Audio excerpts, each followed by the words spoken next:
Assalamualaikum dan salam sejahtera. Saya Ahmad Fahim Atla bin Nur Azam dari SMK Seremban 2. Pada hari ini, iaitu 10 September 2025, kami seramai 11 orang murid telah menyertai bengkel proses buku.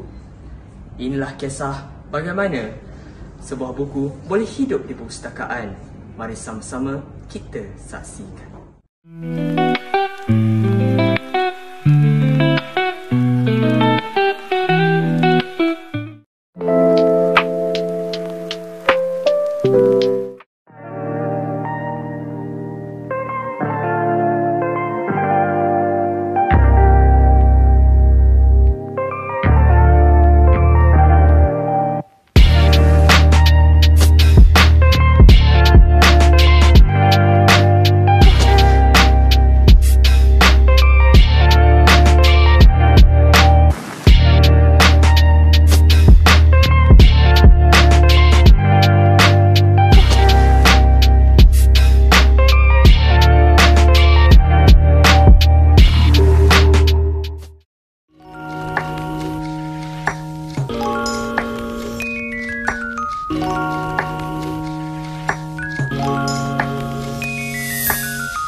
Kesimpulannya, bengkel proses buku bukan sahaja mengajar kami tentang kemahiran, malahan mengajar kami tentang erti kerjasama, ketelitian dan cinta pada ilmu.